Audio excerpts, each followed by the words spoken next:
Jamaica land we love, welcome to another program of Centrally Speaking. And what is Centrally Speaking? Centrally Speaking is a program that opens up the conversation around important matters of economics and finance, matters of national importance that have an impact on your life. I'm Sheena. And I'm Anna. Glad you could join us once more, and welcome aboard to those of you who are joining for the very first time. And to our regular viewers, thanks for staying with us, and stay with us until the end for some shout outs. All right, so if prices were to suddenly double, the prices of goods and services were to suddenly double tomorrow, what would you change about your spending? It have to double. In a matter, Anna, if prices of goods and services were doubled tomorrow, what would you change about your spending? Viewers, what would you change? We want to hear from you. Because me don't know what it change. You know, so she had dodged the question. I'm dodging. She had dodged the question, I'm you know? dodging. You know All what I right. mean? But Sheena, what you would have changed? Well, the unnecessary spending. All of mine, them necessary. You know? No, man, but seriously, it messes up your budget. It does. It does. But typically I don't spend outside of my budget. Okay. Which is good. Which is You know good. what I mean? Which is good. Yeah. I probably need to You believe her? Me need to stop buy food. Viewers, in today's program, we'll be speaking with Deputy Governor, Mrs. Natalie Haynes. Yes, she will be speaking with us on the Fintech Regulatory Sandbox. But before we hear from our very special guest, we first want to hear from you. It's time for Street Check. Check, check.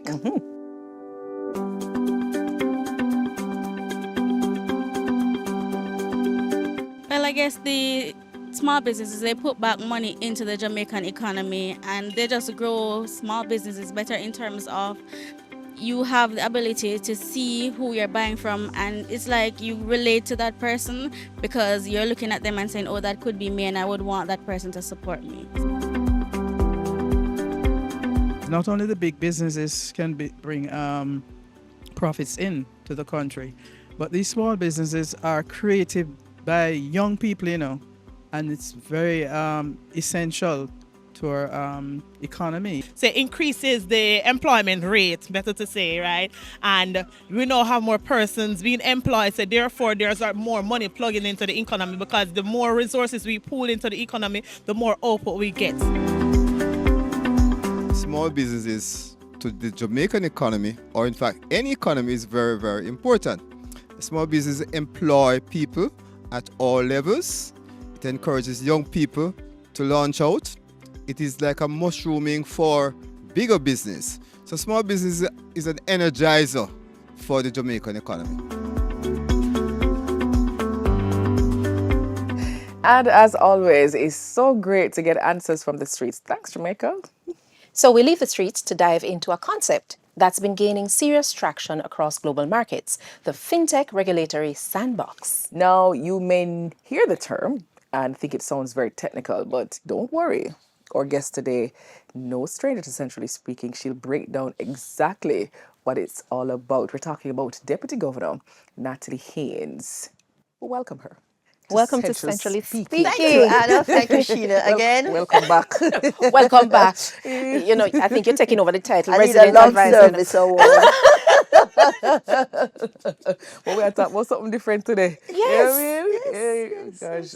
So, Natalie, when we hear sandbox, we imagine children playing and all of that. But the BOJ Fintech's Regulatory Sandbox is serious business. Now, Yes, share it with is. us, why did Bank of Jamaica think it was important to have it at this time? And what is it? All right, so the Fintech Regulatory Sandbox, which I'll be referring to as the sandbox, is really just a space, a controlled space, and maybe that's why you say sandbox, it's controlled, for institutions to test innovation, right? Test innovation, test financial products, test payment systems, of course, in a regulated, controlled environment. That's what it is. Oh, that's what it is. Yes, thank you. Why? You ask me why. At the time, if I could just step back, we had what we call the electronic retail payment system guidelines existing, and that was for non-deposit taking institutions that offered payment services. However, when we relooked, we realized we didn't have the mandate under the Payments Clearing and Settlement Act to issue those. Okay. So we quickly retraced, and the sandbox was born in order to have continuity for those companies that were already offering service to have them in that controlled environment. Okay. Okay, so just to be clear, the sandbox is more like an experimental space, not a physical. It's not experiment only because you have live transactions Okay. and live Right. products being tested there. Okay, tested before they come to market. No, they are in the market. They're in the market. And, Okay. and they have customers. Okay. Yes. Okay, But great. it's more controlled by the central bank. Okay. All right. So the sandbox was established in 2020, just about the start of the pandemic. Was that timing coincidental? Why Coincidental. Coincidental. I mean, it had nothing to do with Right. because we started the work from Before. a year prior, so this is where we wanted to go. So it was just good timing to have the sandbox at that time. How does our sandbox compare to what's happening globally? So when we were doing the research before we started, we looked at best practices across, and it's similar in terms of all sandboxes basically look at a minimum of 4 characteristics. What are your objectives? You have to state what are your objectives. Who is eligibility for the sandbox, duration, and of course, most importantly, safeguards. Okay. Safeguards in terms of risk mitigation to the financial sector and protection of consumers. Okay. So comparatively, are we doing well? How would we benchmark? We would the data coming from other sandboxes, it's not so open. Okay. But we publish in our annual report and on the website in terms of entities that are a part of the sandbox. That's published on our website. And we're doing well. I mean, in terms of the main technology in the sandbox is what we call prepaid cards, right? Prepaid cards are offered by non-deposit taking institutions. Okay. And it enhances financial inclusion because you don't have to have a bank account to have a prepaid card. Okay. So there are prepaid cards in the sandbox, mobile wallets, and of course you have debit cards being offered by our credit unions. They are also in the sandbox. Okay. Okay. And so the transactions as it relates to prepaid cards and e-money and so, still a small proportion of total electronic retail payments, but it is growing. For 2025, there was like a 66% increase in the value of transactions. So walk us through, Natalie, the journey of a company entering the sandbox. How they start. What does BOJ do? So first of all, I should tell you Yeah. what companies are eligible. Right. Right. Okay. So all BOJ licensees. So you have those that are licensed, even though the BSA provides for DTIs, and that's the Banking Services Act, Right, I was about to. provides for DTIs to Deposit taking do institutions. that type of activity under the BSA. They can opt to come into the sandbox if they figure that they need to just test first. They Okay. can do. So DTIs, institutions licensed under the Bank of Jamaica Act, which are cambios and remittances, microcredit, Right. another set Yeah. of licensees. And of course, those licensees by the FSC, they can come in. Those security dealers needing permission of the FSC though before they enter. Credit unions, not yet fully regulated Right. by BOJ, but there is still some reporting and oversight of the credit unions. They are allowed to enter. Fintech companies can enter, however, at this time they would need to partner with a DTI. Okay. What about the credit bureaus? Credit bureaus, no. Okay. Because, no, based on the service that they offer, perhaps they could. Perhaps they could, but then I'm going to get to that. And then now you have other fintech companies who may be offering a service that is not related to a payment service. Right. they can come in on their own. For example, say you wanted to launch a eKYC. That has nothing to do with payments. Right, So that's right. why, as I said, for the credit bureau, Right. maybe if they have a technology to enhance what they're offering and want to test, they could be allowed. Okay. And finally, you have companies that the bank can invite to come in to test technology, which we did for the point of sale solution for Jamdex. Okay. So, Natalie, you said that the regulatory sandbox operates in a live market environment. Yes. Okay. So, if that is live, it means consumers are interacting with something that is currently being tested, no? Yes. How does the bank protect consumers? All the requirements are there, and as I said, you're eligible to Yeah. apply, but in your application now, we have to see you're meeting certain things like safeguards to protect the financial system, to Okay. protect the consumer, cyber risk, because this is technology, cyber risk. That institution has to show Bank of Jamaica in its documentation in the application that they have the resources, whether it be the capital resource or the human resource, Okay. to manage that. So you're eligible, yes, but in the application that you send to Bank of Jamaica, all this has to be articulated. You have to sell the product to us. All right, we are speaking with Natalie Haynes, Deputy Governor at Bank of Jamaica. We have more questions for her, but we must pause for now. Stay tuned. More centrally speaking after the break.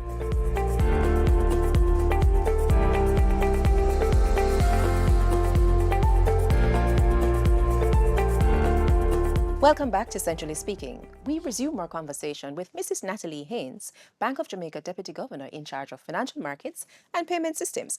Before the break, we were speaking about how BOJ protects the public as it interacts with those financial products being tested. Now, Natalie, Jamdex. Jamdex. Before you go to Jamdex. Right. So because these, let's look at a prepaid card. I want to use that because that's the most prevalent one in the Yes. sandbox. And that is where you, as a customer, go to the institution to say, I need a prepaid. And as the name suggests, Yeah. you don't really have an account, you just top up Right. Yeah. cash onto that card. But what the cards do? You can use the card anywhere. Right. Because those cards are branded by either Visa or MasterCard. Oh, so it's like a debit card. It's like a debit Right. card, but it's not, because a debit card is tied to To a an bank account, account. right? Got that. This is a prepaid, so like your phone. Yeah. Right. So you get this card from the institution and you give them the cash you top up. And of course, for the protection now, you have limits. And these institutions, Yeah. right, who we call payment service providers, they have to hold those funds in a custodian account at a bank. Okay. Okay. So you see the protection. Oh, Yes. yes. So they are Right. not holding deposits because they are not allowed to hold deposits. Okay. And that custodian account is at a bank. And in the agreement between the bank and the financial institution offering the prepaid card, there is a clause where if BOJ has control over that account, if there is a problem. It has happened in the past. We have seen it in the past. BOJ takes control and does the payouts to persons. Okay. Jamdex, Jamaica's central bank digital currency. You know that topic, right? We know it's your favorite topic. All right. So that was piloted through the regulatory sandbox. Share with us, what were some of the lessons learned then? The part that goes through the sandbox is the wallet. Yes. Remember, in previous interviews, Jamdex has two tiers. First tier is the central bank issues. Right. Okay. That's not in the sandbox. The actual wallet now for the wallet providers to provide a Jamdex to their customers through a wallet. So what was tested in the sandbox, it was timing. We wanted to do a pilot in 2021, which was successful, very successful. That was dealing with payments on what you call the Christmas work program, where Oh, persons were yes, paid I in remember. Jamdex, I remember right? that. I remember that. Yes, yes. That was 2021 and that piloting. However, at that time, the Bank of Jamaica Act, the amendment to make CBDC Legal. currency and legal tender was not yet passed. Okay. Right. That was passed in 2022. So you had to pivot and have this in that controlled Okay. environment. But currently, and it went well, the pilot went well Yeah. in the sandbox. Currently, you have so we know it's public information that two entities offer Jamdex wallets. You have NCB as a bank through their Link platform, Yeah. Yes. right? And Link is operated by a company, a subsidiary called TFOB. Okay. Don't ask me what. The future of business, you right? remember, Yes, right? of course. TFOB, Right. right? So that company is in the sandbox with the Jamdex wallet through the Link platform. And JN Pay, Right. Jamdex wallet, is also in the sandbox because it's not mandatory. They could take it and operate it under Banking Services Act because they are a DTI, right? So it's just how the institution opts Okay. to issue Jamdex through their wallet. So it doesn't necessarily, it's mainly DTIs that are going to be offering wallets, doesn't necessarily have to go through the sandbox. So you told us that NCB and JN are the two commercial banks with Jamdex wallets that are in the sandbox. What has been the observations, BOJ's observations of the transactions, the number of transactions, the level? For Jamdex, Yeah, in the transactions sandbox. have been increasing. Nice. Yes. Yes. Transactions in particular, 2025 was significantly high. I think last time I said it's about 500 and odd % increase, and that is based on all the initiatives that Bank of Jamaica started, resumed actively in 2025 in terms of partnerships. Yes. There's a partnership with Tracks and Record, Chicken and Things, KB Okay. Bookshop. Right. We also sponsor and events. Yes. Mellow Vibes, Right. yesterday, Yes. Footloose, all of those. Right. And what we do is people get a discount if they use Jamdex to buy tickets. Yes. And there's also a Jamdex bar Right. where you use Jamdex to purchase refreshments. Right. So right. that, plus we were at Sumfest. Yes. Yes. And And so that caused the increase in activity, and we will continue to do that, through our communications department. Yeah, I see you're building a nice ecosystem for Jamdex. Yes. Right. Yes. And I think you can pay property tax as Precisely. Yes. So again, there are 3 types of taxes that we can pay online Right. using Right. Jamdex. Only online at this time. So that's the property tax, fitness fees, and remember, Anna, your traffic tickets. Oh, you We remember had that? said that. Oh, you remember that? Yes, the traffic tickets. We had said that. So those 3 taxes. Yes. You're known for the traffic ticket. There was a pilot which was successful. Yes. People are still using Yes. Jamdex online, Yes. on TAJ online, to pay those 3 taxes. Moving a little away from Jamdex now, you spoke briefly about some of the other products that have come through the sandbox. Remind our viewers, and also, what do you think has been the most successful? In terms of, for the credit unions, as I said, they are in the sandbox simply because the legislation that allows BOJ to license and regulate them and supervise them is not yet in place. Okay. So they are testing their debit cards Okay. in the sandbox. About 15 credit unions, so a lot. So That's a what lot. is impactful, right? So that is there, and as well as I said, the prepaid cards by non-DTIs. There are about 4 or 5 of them in there, and for that, why I like that is because it promotes financial inclusion, and that's what we are all about. Yeah. Financial inclusion. So in terms of the utilization, because you say it's in a live market, do you think there's a lot of engagement in terms of the volumes? Well, as I said earlier, as a part of a total payments in the retail payment space, electronic retail payment space, these products are not significant as Okay. yet, but it is growing. Right. For 2025, as I said, the value of transactions increased by about 60 odd %. Wow. Yes. Yes. Thank you. Relative to 2024. Okay. So for a viewer who's just joining and listening to this discussion, I want you to do two things for me. I want you to just recount what the sandbox is, what it's about, and for that entrepreneur who has an innovation, especially a fintech innovation, and is saying, but this sounds like I'd love to test it in BOJ sandbox. How does that entrepreneur go about it? Because I know you told us, but tell our Yes, viewers for so us. so what is it about? As I say, Yes. is Yeah. to test innovation Yes. and to test payment products. Payment products. Right? And so that fintech company on their own, on its own, could not enter the sandbox. Yes. And perhaps I need to say, step back and say why. Jamaica as a country has to be very much aware of AML, Yes. CFC concerns. Anti-money laundering. Anti-money Yes, laundering. anti-money laundering, Counter financing of terrorism. and there's a third part, proliferation of crime, financial crimes. That fintech company is not regulated, By BOJ.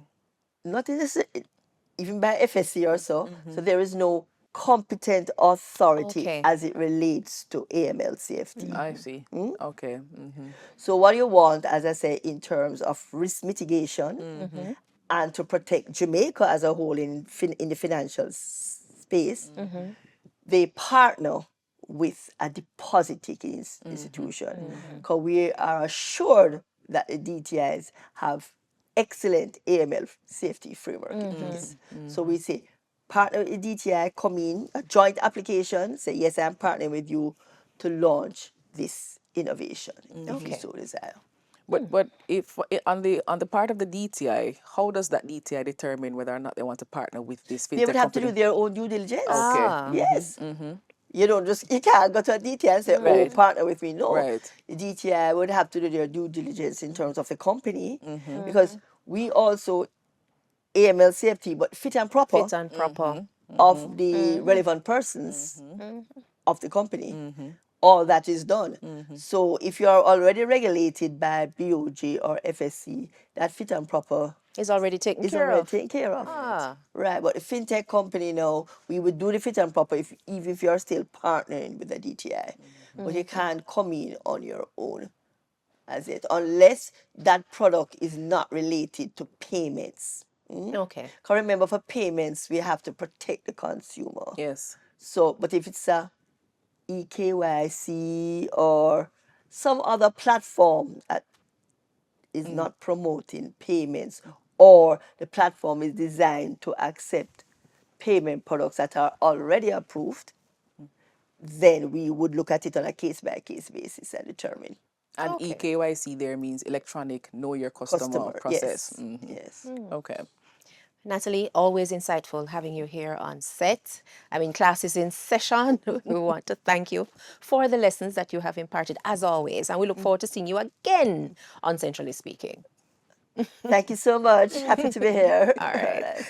And with that masterclass on the Fintech Regulatory Sandbox, we end our conversation with Natalie Haynes, Deputy Governor at Bank of Jamaica. She manages a portfolio of financial markets and payment systems. But please stay with us. Centrally Speaking returns, you know when? After the break.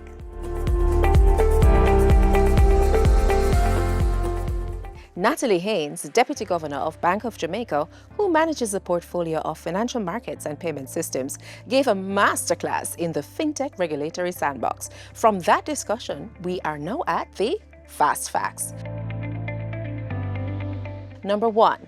A fintech regulatory sandbox is a controlled space for institutions to test financial products in a regulated, controlled environment. Number 2. Bank of Jamaica BOJ's Fintech Regulatory Sandbox began operating in 2020. Number 3. The digital wallet functionality for the pilot of Jamdex, Jamaica's central bank digital currency, was tested in the sandbox. Number 4. The main products in the sandbox are prepaid cards, mobile wallets, and debit cards for credit unions. Number 5. All BOJ and FSC licensees are eligible for testing in the sandbox. Fintech companies can enter, but they need to partner with a deposit-taking institution. BOJ may also invite companies to test in the sandbox. And a bonus fact.